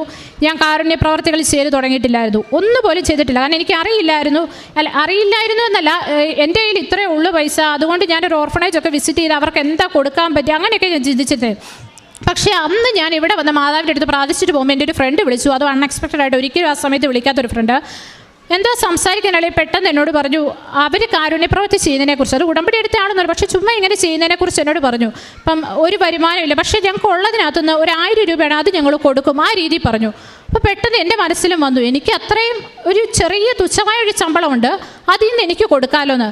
പിന്നെ ആ 2ാമത്തെ തവണയായപ്പോൾ ഞാൻ കാരുണ്യപ്രവൃത്തി ശക്തമാക്കി. അത് കഴിഞ്ഞപ്പോഴത്തേക്കും എനിക്ക് സെക്കൻഡ് അറ്റംപ്റ്റ് വന്നപ്പം ഞാൻ ഇപ്പോഴും എനിക്ക് റീഡിങ് ക്ലാസ്സിൽ എനിക്ക് ഒരിക്കലും ഒരു എല്ലാവർക്കും ഏതെങ്കിലും ഒരെണ്ണം കാണും, ഒരു മൊഡ്യൂൾ കാണും ഈസി, എനിക്ക് ഒന്നുമില്ല, 4 എനിക്ക് അറിയത്തില്ല. അതാണ് എൻ്റെ അവസ്ഥ, സ്പീക്കിംഗ് ഒട്ടും അറിയത്തില്ല. അപ്പം ഞാൻ എൻ്റെ ഓരോ എക്സാമിൻ്റെ സമയത്തും എല്ലായിടത്തും കുരിശ് വരച്ച്. അതുപോലെ ഞാൻ ഇത് ആരും ഇങ്ങനെ ചെയ്തിട്ട് പോലും കാണില്ല, ചിലപ്പോൾ ചെയ്താൽ അത് വിഷയം വരെ ആവുമായിരിക്കും, എനിക്കറിയില്ല. എൻ്റെ റീഡിങ്ങിൻ്റെയും ലിസണിങ്ങിൻ്റെയും ആൻസർ ഷീറ്റിൽ IELTSൻ്റെ ആൻസർ ഷീറ്റിൻ്റെ മുകളിൽ പെൻസിൽ കൊണ്ട് ഞാൻ കൃപാസന അമ്മ എന്ന് എഴുതിയിട്ടുണ്ട്. ലാസ്റ്റ് അത് മായ്ക്കാമെന്നാണ് ഞാൻ വിചാരിച്ചത്, പക്ഷേ അത് മായ്ച്ചിട്ടില്ല. ഞാൻ അങ്ങനെയാണ് ആ പേപ്പർ സബ്മിറ്റ് ചെയ്തത്. അങ്ങനെ അത് ചെയ്തു പോയി. പക്ഷേ അങ്ങനെ ഞാൻ എൻ്റെ റീഡിങ്ങിന് എക്സാമിന് ഞങ്ങളുടെ ആ ഒരു സെക്ഷനിൽ നോക്കാൻ തിന്ന ആ പുള്ളി എൻ്റെ അടുത്ത് വന്നിട്ട് എന്നോട് ചോദിച്ചു ഇത് എങ്ങനെ കഴിയും, കാരണം ലാസ്റ്റ് 20 മിനിറ്റ് നിൽക്കുമ്പോൾ ഫസ്റ്റ് 20 മിനിറ്റിൻ്റെ ഞാൻ ചെയ്തുകൊണ്ടിരിക്കുക. ഒരിക്കലും ഞാൻ അതിലൊന്നും പാസ്, കാരണം എനിക്കറിയില്ല ചെയ്യാൻ. സ്പീഡ് കടന്നു പോയിക്കൊണ്ടിരിക്കുക. ഞാൻ പെട്ടെന്ന് വായിച്ച് എന്തൊക്കെയോ എഴുതി വിട്ടു. ലിസണിങ്ങും കേട്ടോണ്ടിരിക്കുന്നതിന് ഇടയ്ക്ക് എൻ്റെ കുറച്ച് ക്വസ്റ്റ്യൻ എത്തുകയും നിന്നു. എനിക്ക് മീൻസ് എൻ്റെ ഇത് പോയി, അത് കറക്റ്റ് വിട്ടുപോയി കഴിഞ്ഞാൽ പിന്നെ നമുക്കത് ബാക്കി അതിൻ്റെ ഒരു കണ്ടിന്യൂഷൻ കിട്ടത്തില്ല. ആ അവസ്ഥ വന്നു. അതും എനിക്കറിയില്ല. അങ്ങനെ ഓരോന്നും ആ IELTSൻ്റെ റിസൾട്ട് ഞാൻ ഇവിടെ വന്നതെന്നാണ് നോക്കിയത്. ഞാൻ ഒരിക്കലും ഒരു പബ്ലിക്കായിരുന്ന സ്ഥലത്തിരുന്ന് കരയില്ല. അതുപോലെ തന്നെ എനിക്ക് കൃപാസനം എന്ന് പറഞ്ഞാൽ എനിക്ക് എൻ്റെ വീട്ടിൽ വരുന്ന പോലെ എനിക്ക് എപ്പോഴും തോന്നാറ്. എവിടെയൊക്കെ പോയിട്ട് നമുക്ക് ലാസ്റ്റ് നമ്മുടെ വീട്ടിൽ വന്ന് കയറുമ്പോൾ ഒരു ഫീൽ ഉണ്ടല്ലോ, അതാ ഞാൻ ആദ്യമായിട്ട് അന്നേരം ഇവിടെ ഇരുന്ന് ഞാൻ ഭയങ്കരമായിട്ട് കരഞ്ഞു. കാരണം എനിക്ക് സെയിം റിസൾട്ടായിരുന്നു രണ്ടാമത്തെ തവണയും വന്നു. എന്നിട്ട് ഞാൻ ആ വാഷ്റൂമിൻ്റെ അവിടെ പോയി. ഞാൻ ഒരിക്കലും പബ്ലിക് ടോയ്ലറ്റിൻ്റെ അങ്ങോട്ടൊന്നും പോയില്ല, പക്ഷേ ഞാൻ അവിടെ പോയി വാവിട്ട് കരഞ്ഞു. എനിക്ക് ശരിക്കും എൻ്റെ വീട്ടിൽ നിൽക്കുന്ന ഫീലായിരുന്നു. എന്നിട്ട് പെട്ടെന്ന് എൻ്റെ മനസ്സിൽ ഞാൻ ഇവിടെ പ്രാർത്ഥിച്ചുകൊണ്ടിരിക്കുന്നുണ്ട്, പെട്ടെന്ന് ഈ സൈഡിലായിട്ട് ഇങ്ങനെ not by merit but by the grace എന്നുള്ളത് എനിക്ക് എൻ്റെ കണ്ണിൽ ഇങ്ങനെ എഴുതി കാണിക്കുന്ന പോലെ തോന്നി. ആ സമയത്ത് പെട്ടെന്ന് എൻ്റെ മനസ്സിലോട്ട് വന്നു റിവാലുവേഷൻ കൊടുക്കാം. കാരണം എന്നെപ്പോലെ ഒരു കഴിവില്ലാത്ത ഒരാൾ ഏജൻസി ഒരിക്കലും സപ്പോർട്ട് ചെയ്യില്ല, ഇൻസ്റ്റിറ്റ്യൂഷൻ ഒരിക്കലും സപ്പോർട്ട് ചെയ്യില്ല വീണ്ടും റിവാലുവേഷൻ കൊടുക്കാം. കാരണം എനിക്ക് കിട്ടാത്ത ഒരാൾ എന്തിനു കൊടുക്കുന്നു, വെറുതെ 10-13 രൂപ പോവുള്ളൂ. പക്ഷേ ഞാൻ മാതാവിനെ മാത്രം വിശ്വസിച്ച് റിവാലുവേഷൻ കൊടുത്തു. എനിക്ക് കാനഡ സ്കോർ തന്നു. ഒന്നും അറിയത്തില്ലാത്ത എനിക്ക് കാനഡ സ്കോർ തന്ന് എന്നെ മാതാവ് അനുഗ്രഹിച്ചു. പിന്നെ എനിക്ക് ഓഫർ ലെറ്റർ വേണ്ടിയുള്ള ഓരോ കാര്യങ്ങളായിരുന്നു. ഫസ്റ്റ് ഞാൻ ഇവിടെ വന്ന് അച്ഛൻ്റെ ബ്ലെസ്സിങ് മേടിച്ച് പോയിട്ട് ശേഷമാണ് എനിക്ക് ഓഫർ ലെറ്റർ വന്നത്. അന്ന് എനിക്ക് കിട്ടിയ കോളേജ് എന്ന് പറഞ്ഞാൽ ഞാൻ ഒട്ടും സാറ്റിസ്ഫൈഡ് ഇല്ലായിരുന്നു. കാരണം അത് അവിടെ ഒരു ഭയങ്കര റൂറലായിട്ടുള്ള ഏരിയയിലുള്ള കോളേജായിരുന്നു. പക്ഷേ വേറെ നിവർത്തിയില്ല. ഒന്നാമത് എനിക്ക് ഇതിൽ ഏറ്റവും അത്ഭുതമായിട്ട് വരുന്ന കാര്യം എന്ന് പറഞ്ഞാൽ എനിക്ക് ഇപ്പോൾ 27 ഉണ്ട് ഏജ്. മാത്രമല്ല ഞാൻ ഓവർ ക്വാളിഫൈഡ് ആണ്. എനിക്ക് PG ക്വാളിഫിക്കേഷൻ ഉള്ളതിൻ്റെ കൂടെ തന്നെ എക്സ്ട്രാ ഒരു ഡിഗ്രിയും കൂടെ ഉണ്ട്. അങ്ങനെയെല്ലാം വന്നു കഴിയും. പിന്നെ വർക്ക് എക്സ്പീരിയൻസ് ഉണ്ട്. അങ്ങനെയെല്ലാം വന്നു കഴിയുമ്പം ഭയങ്കരമായിട്ട് പോസിബിലിറ്റി കുറയും വിസ കിട്ടാനുള്ളതെന്ന് അവർ പറഞ്ഞു. അതുപോലെ സംഭവിച്ചു.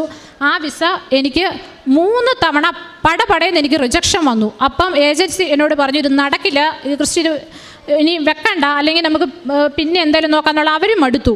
അപ്പം ഞാനും ഭയങ്കരമായിട്ട് വിഷമിച്ചു. ഞാനിവിടെ വന്ന് പ്രാർത്ഥിച്ചല്ലോ മാതാവേ എന്തുകൊണ്ടാണ് എനിക്ക് തരാത്തത്. പക്ഷേ ഞാൻ ഈ കാനഡ പ്ലാൻ വെച്ചപ്പോൾ തന്നെ കാനഡയുടെ ഒരു മാപ്പ്, അതുപോലെ തന്നെ ഞാൻ ഓരോ തവണ കൊടുക്കുന്ന SOP, എൻ്റെ ഓഫർ ലെറ്റർ, ഇതൊക്കെ ഞാനൊരു പ്രിൻ്റ് ഔട്ട് എടുത്തിട്ട് അതിൽ ഓരോ തവണയും തൈലം തൊട്ട് കുരിശ് വരച്ചുകൊണ്ടിരുന്നു ആ പേപ്പറിൽ.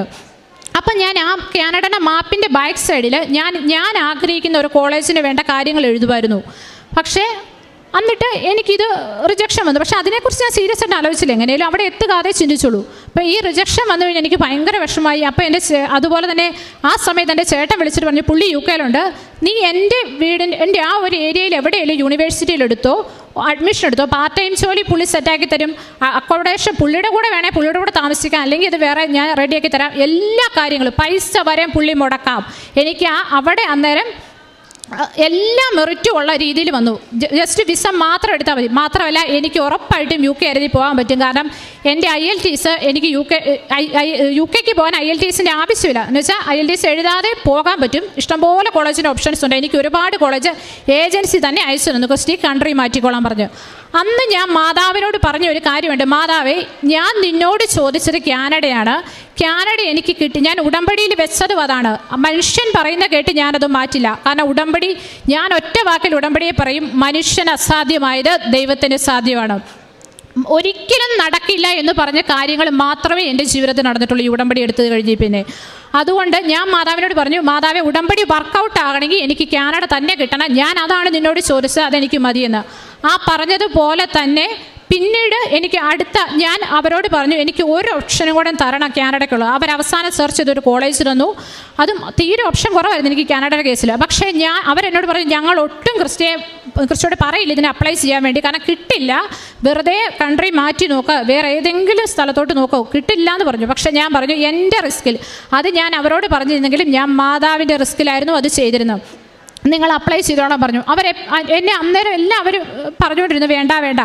അങ്ങനെ ഞാൻ അതിന് അപ്ലൈ ചെയ്തു. എനിക്ക് ഓഫർ ലെറ്റർ ഭയങ്കരമായിട്ട് ഡിലേ ആയിരുന്നു. ഞാൻ ഇവിടെ വന്ന് പ്രാർത്ഥിച്ച് പോയി കുറച്ച് ദിവസത്തിന് ശേഷമാണ് അതിൻ്റെ ഓഫർ ലെറ്റർ കിട്ടുന്നത്, അതും അവസാന നിമിഷം. പിന്നെ എൻ്റെ ജീവിതത്തിൽ നടന്ന കാര്യങ്ങളെല്ലാം അവസാന നിമിഷങ്ങളിലായിരുന്നു കിട്ടിയിരുന്നത്. അതുപോലെ എനിക്ക് ട്യൂഷൻ ഫീസ്, എനിക്ക് ലോൺ റെഡി ആകുന്നതിൻ്റെ ട്യൂഷൻ ഫീസിന് വേണ്ടി ഒറ്റ രൂപയ്ക്ക് വേണ്ടി പോലും എനിക്ക് ബുദ്ധിമുട്ട് വന്നിട്ടില്ല. എൻ്റെ അമ്മയുടെ കസിൻ ചേട്ടന്മാർ, സഹോദരങ്ങൾ, അവരുടെ മക്കൾ, അവർ എനിക്ക് ഒരു ചേട്ടൻ തന്നെ ഉണ്ട് എനിക്ക് 10 ലക്ഷം രൂപയോളം തന്നത്.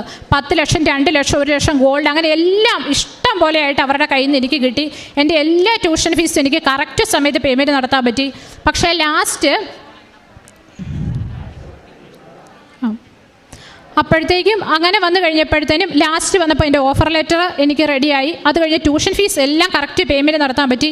പിന്നെ ബാങ്കിൽ പോകുമ്പോഴും ലോണിൻ്റെ സെപ്പറേറ്റ് റാസ്ബാക്ക് ഉണ്ട്. അവിടെ പോകുമ്പോഴും എല്ലാം ഞാൻ ഉടമ്പടി ഉപ്പും തൈലവും, ഞാൻ അവിടെ ചെന്നു ഉടമ്പടി തൈലം അവരുടെ ഫ്രണ്ട് ഡോറിൽ തന്നെ ഉടമ്പടി തൈലം കൊണ്ട് കുരിശ് വരച്ചകത്ത് കയറി അവിടെ ഉപ്പ് വിതറിയിട്ട് ഞാൻ ഏത് ബാങ്കിൽ ലോണിൻ്റെ സെക്ഷനിൽ എവിടെ പോയാലും, ഞാൻ ട്രിവാൻഡ്രത്ത് കിംസിൽ പോയപ്പം മെഡിക്കലിന് വേണ്ടി, പിന്നെ ഡൽഹിയിൽ VFS പോയപ്പോൾ അവിടെ എല്ലാം എൻ്റെ എന്നോട് പറഞ്ഞു, ദൈവത്തെ ഓർത്ത് ഇത് പുറത്തെടുക്കരുത്, അവർ വല്ല മയക്കുമരുന്ന് വയസ്സും നിനക്കിട്ട് വെടിവെക്കും എന്ന് വരെ പറഞ്ഞു. കാരണം ഡൽഹി VFS അങ്ങനെ ചെയ്തെന്ന് പറഞ്ഞു. കാരണം ഞാൻ എല്ലായിടത്തും എനിക്കത് ചെയ്താലേ സമാധാനമുള്ളൂ. ഞാൻ ചെയ്തതൊക്കെ എനിക്ക് സാധിച്ചെന്ന് തോന്നുന്നു മാതാവ്. അപ്പം ഞാൻ അങ്ങനെ വിശ്വാസപ്രമാണം ചൊല്ലിയാണ് ഇതെല്ലാം ഞാൻ ചെയ്തിരുന്നത്. അതിനുശേഷം എനിക്ക് അതിൻ്റെ ഓഫർ ലെറ്റർ കിട്ടി. അതിന് പിന്നെ ഉണ്ടായിരുന്ന എൻ്റെ 2-3 സർട്ടിഫിക്കറ്റിലായിരുന്നു ഇഷ്യൂ. ഒന്ന് എൻക്വയറി സർട്ടിഫിക്കറ്റ്. ആ സർട്ടിഫിക്കറ്റിൻ്റെ സമയത്ത് ഒരിക്കലും ഞങ്ങൾക്കൊരു മിസ്റ്റേക്ക് പറ്റിയതുകൊണ്ട് അതിനകത്ത് ഒരു എൻക്വയറി സർട്ടിഫിക്കറ്റ് എടുക്കാൻ പറ്റാതെ പോയി. ലാസ്റ്റ് മിനിറ്റിലാണ് ബാങ്കുകാർ ഇത് പറയുന്നത്, നമ്മൾ അറിയുന്നത് നമ്മുടെ സൈഡിൽ മിസ്റ്റേക്ക് പറ്റി. ആ നിമിഷം എന്ത് ചെയ്യണമെന്ന് അറിയത്തില്ല. പെട്ടെന്ന് ഞങ്ങൾ പ്രാർത്ഥിച്ചുകൊണ്ടിരുന്നു, ഇങ്ങനെ കണ്ടിന്യൂസ് പ്രാർത്ഥിച്ചു. അപ്പോൾ എൻ്റെ അമ്മയുടെ മനസ്സിലൊരു, ഞങ്ങളുടെ ഒരു അഡ്വക്കേറ്റിൻ്റെ പേര് മനസ്സിൽ വന്നു. ഞാൻ ആ മനുഷ്യൻ്റെ ഓഫീസ്, ഞാൻ എൻ്റെ അഡ്വക്കേറ്റായിരുന്നു, ഓഫീസിൽ പോയപ്പോൾ അദ്ദേഹം ഒരു ഇസ്ലാമാണ്. ഞാൻ അദ്ദേഹത്തിൻ്റെ റൂമിലെല്ലാം ഉപ്പ് വിതറി പ്രാർത്ഥിക്കുമായിരുന്നു. ഉപ്പെല്ലാം വിതറി പ്രാർത്ഥിച്ചിട്ടുണ്ട്. പെട്ടെന്ന് ആ മനുഷ്യൻ്റെ മുഖം അമ്മ എന്നോട് പറഞ്ഞു, ആ സാറിനോട് നീ ഒന്ന് ചോദിച്ചു നോക്കാൻ പറഞ്ഞു. ഞാൻ സാറിനോട് ചോദിച്ചു. സാറ് പറഞ്ഞു ഞാൻ പറയാം എന്ന് പറഞ്ഞു. പക്ഷേ ഞാൻ അക്ഷയയിൽ ചെന്ന് ഇതിന് അപ്ലൈ ചെയ്തു. അക്ഷയക്കാർ എന്നോട് പറഞ്ഞൊരു കാര്യമുണ്ട്, ഒരിക്കലും ഇത് നാളെ കിട്ടില്ല. ഏത് മനുഷ്യനും, അതായത് ഞങ്ങളോട് പറഞ്ഞൊരു സെൻറ്റൻസ് ഇല്ല, മെമ്പർ സിറിൽ വിചാരിച്ചിട്ട്, ഞങ്ങളുടെ ഇവിടെ ഒരു പഞ്ചായത്ത് മെമ്പറിൻ്റെ പേര് പറഞ്ഞിട്ട് പറഞ്ഞു, മെമ്പർ സിറിൽ വിചാരിച്ചിട്ട് നടക്കാത്ത കാര്യമാണ്, അവർക്ക് അവിടെ ഹോൾഡും ഉണ്ട്, എന്നിട്ട് നടക്കാത്ത കാര്യമാണ്, തനിക്കിത് ഒരിക്കലും കിട്ടില്ല എന്ന്. എൻ്റെ ജീവിതത്തിൽ ഏറ്റവും വലിയ പ്രത്യേകത എന്ന് പറഞ്ഞാൽ, എനിക്ക് ഒരിടത്തും ആരും റെക്കമെൻഡ് ചെയ്യാനില്ലായിരുന്നു, എല്ലായിടത്തും മാതാവ് മാത്രം. അത് മാതാവ് നേരെ ടോപ്പിൽ ചെന്നായിരുന്നു എനിക്ക് വേണ്ടി റെക്കമെൻഡ് ചെയ്തിരുന്നത്. ഒരു 100 അനുഭവങ്ങളുണ്ട്. എന്നിട്ട് ഞങ്ങൾ അവിടെ ചെന്നു. അമ്മയാണ് ചെന്നത്, എനിക്കൊന്ന് ഓഫീസുള്ളത് കൊണ്ട് അമ്മ ചെന്നു. ആ വ്യക്തി അപ്പം തന്നെ അത് റെഡിയാക്കി തന്നു. പക്ഷേ പ്രിൻ്റ് ഔട്ട് എടുക്കാൻ അങ്ങനെ എന്തോ ഇഷ്യൂ വന്നു പോയി സിസ്റ്റത്തിൻ്റെ. പിറ്റേ ദിവസം എനിക്ക് ആ സർട്ടിഫിക്കറ്റ് കിട്ടി. ആർക്കും തന്നെ മാത്രമല്ല, സാധാരണ അങ്ങനെ എന്തെങ്കിലും കാരണവശാൽ കിട്ടിയാൽ തന്നെ ഇരട്ടി ഫീസ് അടയ്ക്കാതെ കിട്ടുവേലെന്ന് അവർ പറഞ്ഞാൽ 5 പൈസ പോലും ഞങ്ങളുടെ കയ്യിൽ ഫീസ് കിട്ടില്ല. അഡ്വക്കേറ്റ് പോലും അന്താളിച്ചതിനോട് ചോദിച്ചാൽ അവർ പൈസ മേടിച്ചില്ലെന്ന്. അതെനിക്ക് സാധിച്ചു കിട്ടി. അതുപോലെ തന്നെ ഒരു ലോണിന് വേണ്ടി ഒരു ഫാമിലി മെമ്പർഷിപ്പ് സർട്ടിഫിക്കറ്റ് ഉണ്ടായിരുന്നു. അത് നമ്മൾ ആരുടെ കയ്യിൽ നിന്ന് സ്ഥലം മേടിച്ചോ അവർ തരേണ്ടതായിരുന്നു. അത് ഞങ്ങളുടെ ഫസ്റ്റ് കസിൻസിൻ്റെ കയ്യിൽ നിന്ന് എഴുതി മേടിച്ച സ്ഥലമായിരുന്നു. പക്ഷേ ഞങ്ങളോട് ഉള്ള വെറുപ്പ് കാരണം ആ സർട്ടിഫിക്കറ്റിന് വേണ്ടി അമ്മ വിളിച്ചു ചോദിച്ചപ്പോൾ പുള്ളിക്കാരത്തി പറഞ്ഞത്, നിങ്ങൾ രക്ഷപ്പെടണ്ട എന്നാണ്. ഇതാ വിദേശത്ത് പോകാൻ കാര്യം നമ്മൾ ഓപ്പണായിട്ട് പെട്ടെന്ന് പറഞ്ഞു പോയി. അന്നേരം പറഞ്ഞു നിങ്ങൾ രക്ഷപ്പെടണ്ട എന്ന്. ഞാൻ ഭയങ്കരമായിട്ട് പ്രാർത്ഥിച്ചു. തൈലോ ഉപ്പും വിതറി, ഞാൻ എന്താവശ്യം വന്നാലും അതുമായിട്ട് റിലേറ്റ് ചെയ്ത പേപ്പർ പ്രിൻ്റ് ഔട്ട് എടുക്കും, അതിൽ ഉപ്പ് വിതറും, തൈലം തൊട്ട് കുരിശ് വരയ്ക്കും. എൻ്റെ മൊബൈൽ സ്ക്രീന്, ലാപ്ടോപ്പ്, എൻ്റെ ലാപ്ടോപ്പ് കണ്ടിട്ട് അനിയൻ എന്നോട് ചോദിക്കരുത് എന്താണ് എണ്ണപ്പാടമെന്ന്. കാരണം ഫുൾ ടൈം ഞാൻ കുരിശ് വരച്ചാണ് പ്രാർത്ഥിക്കുന്നത് അതിൽ. അപ്പം അങ്ങനെ കണ്ടിന്യൂസ് പ്രാർത്ഥിച്ചുകൊണ്ടിരുന്നു. അപ്പോൾ ഒരു ദിവസം അഡ്വക്കേറ്റ് എടുത്ത് ചെല്ലുമ്പോൾ, അതും ഓൾറെഡി എൻ്റെ കയ്യിലിരുന്ന ഒരു പേപ്പർ SBI മാനേജർ കണ്ടിട്ട് ഒരാവശ്യമില്ല, ഇത് യൂസ്ലെസ് എന്ന് പറഞ്ഞതാണ്. ആ ഞാൻ ഇങ്ങനെ അഡ്വക്കേറ്റ് എടുത്ത് വർത്താനം പറയുമ്പം അദ്ദേഹം എന്നോട് ചോദിച്ചു, വേറെന്തോ ഒരു സർട്ടിഫിക്കറ്റ് കയ്യിലെടുത്ത് കൊടുത്തപ്പോൾ ചോദിച്ചു, ഇങ്ങനത്തെ പഴയ എന്തെല്ലാം മുതൽ കയ്യിലിരിപ്പുണ്ടെന്ന് ചോദിച്ചു. അതുപോലെ ഇവരുടെ കയ്യിൽ നിന്ന് ഈ സർട്ടിഫിക്കറ്റ് കിട്ടാൻ ഒരുപാട് റെക്കമെൻഡേഷൻ ചെയ്യാനെല്ലാം പറഞ്ഞു. പക്ഷെ ഒന്നും നടക്കില്ല, അവർ തരില്ലത്. അപ്പം ഞാൻ പറഞ്ഞു, സാറേ ഒരു പേപ്പറും കൂടെ ഇരിപ്പുണ്ടെന്ന് പറഞ്ഞ് ഞാൻ എൻ്റെ ഫയലിൽ നിന്ന് ഒരു പേപ്പർ എടുത്ത് ആ മനുഷ്യരെ തരം നീട്ടി. പുള്ളി എന്നോട് പറഞ്ഞു, ക്രിസ്റ്റി ലക്കിയെന്ന് പറഞ്ഞു. ഞാൻ ആ നിമിഷം, ഞാൻ ആദ്യമായിട്ടൊരാണ് അന്യമതസ്ഥൻ്റെ അടുത്ത് ഞാൻ എൻ്റെ കയ്യിൽ കൃപാസനത്തിൻ്റെ കൊന്തയും കാശ് രൂപം കൂടെ ഒരുമിച്ച് ഞാൻ ആ കൊന്ത ഇങ്ങനെ ഉയർത്തിയിട്ട് പറഞ്ഞു, മാതാവ് രക്ഷിച്ചു എന്ന്. ഞാൻ മറ്റു മതസ്ഥരുടെ മുമ്പിൽ എൻ്റെ പ്രാർത്ഥന, എൻ്റെ സ്വകാര്യത, അവരുടേതെന്ന് വിചാരിച്ചിരുന്ന ആളാണ്. പക്ഷെ ഞാൻ അങ്ങനെ പറഞ്ഞു. ആ നിമിഷം അത് കണ്ടാൽ ഇന്നേ വരെ ഒരു മനുഷ്യനും, ബാങ്കുകാർ ഇത് മതി, ഇത് വെച്ച് നമുക്ക് ശരിക്കും അതല്ല, ഫാമിലി മെമ്പർഷിപ്പ് സർട്ടിഫിക്കറ്റ് അല്ല, പക്ഷേ ഇത് മതി എന്ന് അഡ്വക്കേറ്റ് എന്നോട് പറഞ്ഞു. പക്ഷേ ആ പേപ്പർ, അതും വെറും ഇന്നത്തെ നമ്മുടെ സമയത്ത് A4 സൈസ് ഷീറ്റല്ല, 40-40 വർഷം മുമ്പുള്ള A4 സൈസ് ഷീറ്റിൻ്റെ എന്തായിരിക്കും അതിൻ്റെ രീതി എന്ന് ഓർക്കാമല്ലോ. അതും വെറുതെ ഒരു കാര്യമില്ല, അതും ഒഫീഷ്യലായിട്ടുള്ള ഒരു ഇതുമില്ല ആ പേപ്പർ കണ്ടു കഴിഞ്ഞാൽ. അങ്ങനെ ഒരു പേപ്പർ ബാങ്ക് അംഗീകരിച്ചു. അതുപോലെ ഞാൻ ബാങ്കിൽ പോയിരിക്കുമ്പോഴും എന്തോ ഒരു സ്ഥലത്തിൻ്റെ ഒരു ഇത് പുള്ളി വായിക്കുകയും ഞാൻ പെട്ടെന്ന് എൻ്റെ കൈ താത്തിട്ട് ഉപ്പ് ആ മനുഷ്യൻ്റെ കാലായിരുന്നു എനിക്ക് കാണാമെന്ന് ഒറ്റയേറ് ഇങ്ങനെ ഞാൻ എറിഞ്ഞു ശരിക്കും. ആ നിമിഷം തന്നെ ആ മനുഷ്യനെ ഒന്നുമില്ലെന്ന് പറഞ്ഞാൽ ഡൗട്ട് ചോദിക്കാൻ വന്ന ഓഫീസറെ തിരിച്ചു വിട്ടു. അങ്ങനെ എനിക്ക് 100 അനുഭവം കിട്ടിയിട്ടുണ്ട്. അപ്പം പവർ ബോക്സിനെ ഞാൻ കാശ് രൂപത്തെ വിളിക്കുള്ളൂ, കാരണം അതുപോലെ എനിക്ക് അനുഭവങ്ങൾ കിട്ടിയുള്ളൂ. അതിങ്ങനെ ഞാൻ തൊട്ട് പ്രാർത്ഥിച്ചുകൊണ്ടിരിക്കും. എന്നിട്ട് ആ സർട്ടിഫിക്കറ്റ് അങ്ങനെ റെഡിയായി. അതുപോലെ ഈയിടെ ഞാൻ യൂണിവേഴ്സിറ്റി പോയപ്പം ഞാൻ സത്യം പറയാലോ, ഞാൻ വീട്ടിൽ നിന്ന് ഞാൻ പ്ലാൻ ചെയ്തിട്ടാണ് പോയത്. എനിക്ക് ജോസ് കെ മാണി MP ആയിട്ട് എൻ്റെ റിലേറ്റീവാണ്. അപ്പം എനിക്ക് അങ്ങനെ മേടിക്കാനാണ് വിചാരിച്ചുകൊണ്ടിരുന്നത്. പക്ഷേ അവിടെ ചെന്ന് ഒരിക്കലും നടക്കില്ല എന്ന് പറഞ്ഞ സർട്ടിഫിക്കറ്റ് പോലും എനിക്ക് സാധിച്ചു തന്നു. അതുപോലെ തന്നെ ഞാൻ വിസയ്ക്ക് വേണ്ടി വെയിറ്റ് ചെയ്യാൻ തുടങ്ങിയിട്ട് ഒരുപാട് ദിവസമായിരുന്നു, ഒരുപാട് പ്രാർത്ഥിച്ചു. പക്ഷേ എനിക്ക് ഒരുപാട് ഡിലേ വന്നു. ലാസ്റ്റ് മിനിറ്റിൽ എനിക്ക് ഇന്നലെ എൻ്റെ കാനഡയ്ക്കുള്ള വിസ നൽകി മാതാവ് എന്നെ അനുഗ്രഹിച്ചു. ഞാനിപ്പോൾ ഇവിടെ സാക്ഷ്യം പറയുമ്പോൾ എൻ്റെ അമ്മ പോലും അത് അറിയുന്നേ. ഏറ്റവും ആദ്യം ഈ ആൾക്കാരെ സാക്ഷ്യം പറയണമെന്നായിരുന്നു എൻ്റെ ആഗ്രഹം. അതുപോലെ തന്നെ പ്രേക്ഷിത പ്രവർത്തനമായിട്ട് ഞാൻ എല്ലാ മാസവും ഇവിടെ വരുമായിരുന്നു. അത് ഞാൻ എൻ്റെ ഉടമ്പടിയിലേക്ക് കയറുന്നതിന് മുമ്പേ ഇവിടെ വന്ന് ഞാൻ പത്രം മേടിച്ച്, അത് 4, 5, 6 കെട്ട് പത്രങ്ങൾ എല്ലാ തവണയും മേടിക്കാറ്. പല സ്ഥലത്തായിട്ട് ഞാൻ ഈരാറ്റുപേട്ടയിലെ പാലായിലെ എല്ലാ റോഡുകളിൽ കൂടെ പോയി ബസ് സ്റ്റാൻഡുകളിൽ നിന്നും ആ പത്രം കൊടുത്തിരുന്നേ. അതുപോലെ ഈയിടെ എൻ്റെ മുട്ടക്കയത്ത് പോയി ഞാൻ ബസ് സ്റ്റോപ്പിൽ നിന്നിട്ട് ഓരോരോ പത്തനംതിട്ടയ്ക്ക്, കോട്ടയം, എറണാകുളം അങ്ങനെ പല ബസ്സുകളിൽ കയറി ഓരോരുത്തർക്കായിട്ട് ഞാനിങ്ങനെ പത്രം കൊടുക്കുകയും ചെയ്തു. ഞങ്ങൾ എപ്പോഴും പത്രം കൊടുക്കാറുണ്ട്. അത് ഞാൻ പത്രം ഇവിടുന്ന് കൊണ്ടുപോയി വീട്ടിൽ ചെന്നിട്ട് അതിൽ തൈലം തൊട്ട് ഓരോ പത്രത്തിലും വിശ്വാസ പ്രമാണം ചൊല്ലി കുരിശ് വരച്ചിട്ടാണ് ഞാൻ മറ്റുള്ളവർക്ക് കൊടുക്കാറ്. അതുപോലെ തന്നെ കാശ് രൂപ ഞാൻ മറ്റുള്ളവർക്ക് വാങ്ങിച്ചു കൊടുക്കാറുണ്ട്. ഉടമ്പടിയുടെ ഉപ്പും, കാരണം എനിക്ക് ഏറ്റവും കൂടുതൽ അനുഭവം കിട്ടിയിട്ടുള്ള അത് ഒക്കെ ഞാൻ മറ്റുള്ളവർക്കും കൊടുക്കാറുണ്ട്. ഉടമ്പടി ഇപ്പോൾ സാക്ഷി എപ്പോഴും തന്നെ മിക്കപ്പോഴും സ്റ്റാറ്റസ് ആയിട്ട് ഇടും, മറ്റുള്ളവർക്ക് ഷെയർ ചെയ്ത് കൊടുക്കും. അങ്ങനെ ഒരുപാട് കാര്യങ്ങൾ ചെയ്യും. ഒരുപാട് പേരോട് ഉടമ്പടി എടുക്കാൻ പറഞ്ഞിട്ടുണ്ട്. ചിലർ ഇവിടെ ഞാൻ ഭയങ്കര തടസ്സമായി നിന്നിട്ടുള്ളവർ ഞാൻ പറഞ്ഞ ലൈറ്റ് ക്യാൻ പ്രയർ റിക്വസ്റ്റ് ഇട്ടിട്ട് അവരുടെ സാധിച്ചു കിട്ടിയിട്ടുണ്ട്. പിന്നെ കാരുണ്യ പ്രവൃത്തിയായിട്ട് ചെയ്തിരുന്നത് ഓർഫനേജ് വിസിറ്റ് ചെയ്തിട്ടുണ്ട്. അതുപോലെ തന്നെ രോഗികളായിട്ടുള്ളവരുടെ വീടുകളിൽ ഞാനും അമ്മയും കൂടെ അങ്ങനെ പോയിട്ടുണ്ട്. പിന്നെ ഞാൻ കൂടുതലായിട്ട് ഞാൻ ചെയ്ത ഒത്തിരി എമൗണ്ട് ഒന്നുമില്ല, എൻ്റെ ഈ ചെറിയ ശമ്പളത്തിൽ നിന്ന് എനിക്ക് കിട്ടുന്നത്. കാരണം ഞാൻ പൈസയ്ക്ക് വേണ്ടി നന്നായിട്ട് ബുദ്ധിമുട്ടുണ്ട്. അതുകൊണ്ട് എനിക്ക് പറ്റുന്ന ഒരു തുക ഞാൻ മറ്റുള്ളവർക്ക് എപ്പോഴും കൊടുക്കുക ചെയ്തിട്ടുള്ളത്. ഇപ്പം വീഡിയോയിൽ കൂടെ വരുന്ന ചിലർ സഹായം ചോദിച്ചില്ല, അങ്ങനെയുള്ളവർക്ക്, അല്ലാതെ എനിക്ക് പരിചയമുള്ളവർക്ക്, പിന്നെ അമ്മയ്ക്ക് പരിചയമുള്ളവർ ഞാൻ അന്ന് പറയാതെ അമ്മ കൊടുക്കുന്നതിൽ അങ്ങനെയൊക്കെ ഞാൻ ചെയ്തിട്ടുള്ളത്. എൻ്റെ മാതാവ് ഈശോയെ എനിക്ക് തന്ന ഒരുപാട് അനുഗ്രഹമുണ്ട്. ഇനിയും ഞാൻ പറയാൻ വിട്ടുപോയ അനുഗ്രഹങ്ങളുണ്ടാകും. കാരണം എണ്ണിയാൽ തീരാത്ത അനുഗ്രഹം. എൻ്റെ ജീവിതം മാതാവ് ഏറ്റവും ഇപ്പം എൻ്റെ കോൺഫിഡൻസ് ലെവൽ എന്ന് പറഞ്ഞാൽ നേരെ വരച്ച ഏറ്റവും ആകാശം മുട്ടുന്ന ഒരു ഗ്രാഫ്. അതുപോലെ എനിക്ക് മാതാവിനെ നേരിട്ട് കണ്ടു എന്ന് ഞാൻ വിശ്വസിക്കുന്നുണ്ട്. ഞാൻ മുണ്ടക്കയത്ത് വെച്ച്, കാരണം അതുപോലെ ശോഭയുള്ള ഒരു സ്ത്രീ എൻ്റെ ജീവിതത്തിൽ ആദ്യമായിട്ടാണ് ഞാൻ കാണുന്നത്. അത്ര ശോഭയുള്ള ഒരു മുഖം.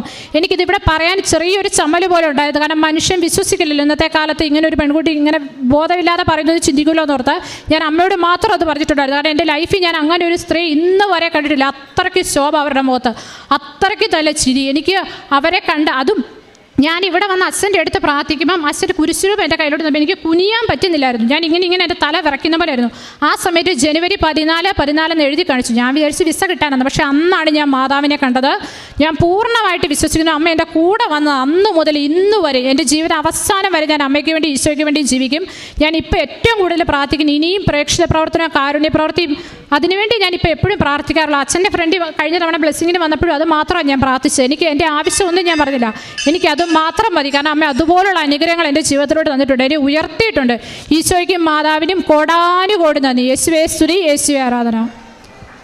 34-ാം സങ്കീർത്തനം 7-ാം തിരുവചനം 7-8 തിരുവചനങ്ങൾ ഇപ്രകാരം പറയുന്നു: കർത്താവിൻ്റെ ദൂതൻ ദൈവഭക്തരുടെ ചുറ്റും പാളയമടിച്ച് അവരെ രക്ഷിക്കുന്നു.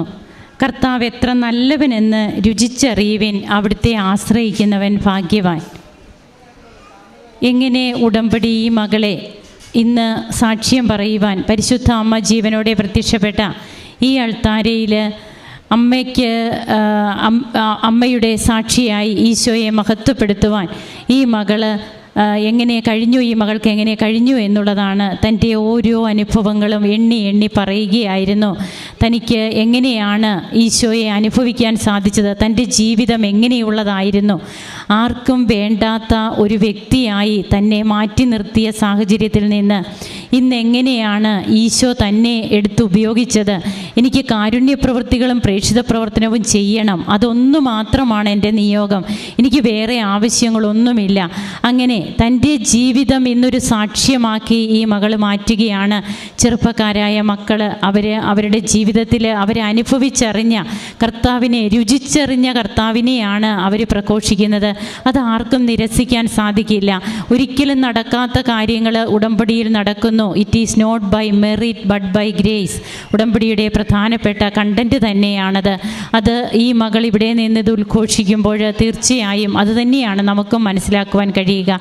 നമ്മുടെ ജീവിതത്തിൽ ദൈവം നമുക്ക് നൽകുന്ന അനുഗ്രഹങ്ങൾ, കൃപകൾ ഉദ്ഘോഷിക്കുവാനും അതിലൂടെ കർത്താവിനെ മഹത്വപ്പെടുത്തുവാനും നമുക്കും ഇടയാകട്ടെ. കരങ്ങളടിച്ച് നമുക്ക് ഈശോയ്ക്കും അമ്മയ്ക്കും നന്ദി പറയാം, ദൈവത്തെ ആരാധിക്കാം, മഹത്വപ്പെടുത്താം.